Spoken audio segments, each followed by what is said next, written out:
एक दिन थुंग थुंग अपनी बीवी और छोटे बेटे चिंटू के साथ ससुराल से घर लौट रहा था। सफर लंबा था और धूप बहुत तेज थी। तभी चिंटू प्यास से परेशान होकर बोला, पापा, घर पहुंचने में और कितनी देर लगेगी? मुझे बहुत जोर की प्यास लगी है। थुंग थुंग मुस्कुराकर बोला, बेटा, प्यास तो सबको लगी है। तभी उसकी नजर कुछ दूर एक बड़े तालाब पर पड़ी। देखते ही तीनों तालाब के पास गए और जी भरकर पानी पिया। फिर घर लौट आए, लेकिन घर पहुंचते ही तीनों के पेट में अचानक तेज दर्द शुरू हो गया। दर्द इतना तेज था कि तीनों चिल्ला उठे, लेकिन अगले ही पल उनका पेट गुब्बारे की तरह फूलने लगा। ये देखकर थुंग थुंग घबरा गया, पर किसी को कुछ समझ नहीं आया। थोड़ी ही देर में पूरे गांव को इस बात का पता चल गया। सब लोग थुंग थुंग के घर के बाहर जमा हो गए। थुंग थुंग रोते हुए सबको बताता है, सुबह तक सब कुछ बिल्कुल ठीक था, लेकिन जैसे ही हमने उस तालाब का पानी पिया, तब से हमारे साथ ऐसा हो गया। लेकिन किसी ने उसकी बात पर यकीन नहीं किया। उल्टा गांव वाले उसका मजाक उड़ाने लगे। कोई हंस रहा था, कोई उंगली दिखा रहा था, और कुछ ही देर बाद सब वहां से चले गए।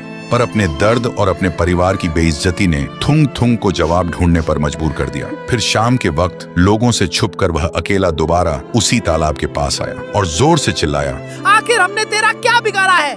आज तेरी वजह से पूरा गांव हम पर हंस रहा है। जैसे ही उसने यह कहा, अचानक पानी का रंग खून जैसा लाल हो गया और तालाब के बीच से एक डरावनी रूह बाहर निकल आई और गुस्से में बोली, ये सब मैंने किया है। थुंग थुंग डर गया, लेकिन फिर भी हिम्मत करके बोला, कौन हो तुम और हमारे साथ ऐसा क्यों किया? इतना सुनते ही रूह रोते हुए बोली, बहुत साल पहले स्कूल से लौटते वक्त मुझे बहुत प्यास लगी थी। फिर मैं इसी तालाब से पानी पीने लगी थी। तब तुम्हारे पापा अचानक कहीं से आए और मजाक में मुझे पानी में धक्का दे दिया। उन्हें लगा मुझे तैरना आता होगा, लेकिन मुझे तैरना नहीं आता था। मैं मदद के लिए चिल्लाती रही, लेकिन तुम्हारे पापा डर कर वहां से भाग गए और मेरी जान पानी में डूबकर चली गई। और उस दिन से मेरी रूह इसी तालाब में कैद है, सिर्फ इसलिए कि कब तुम्हारे खानदान का कोई इस तालाब का पानी पिए और मैं उसे उस गुनाह की सजा दे सकूं। ये सुनकर थुंग थुंग की आंखों से आंसू बहने लगे। वह हाथ जोड़कर बोला, मेरे पापा से बहुत बड़ी गलती हुई थी, लेकिन वो अब इस दुनिया में नहीं है। उनके गुनाह की सजा हमें मत दो।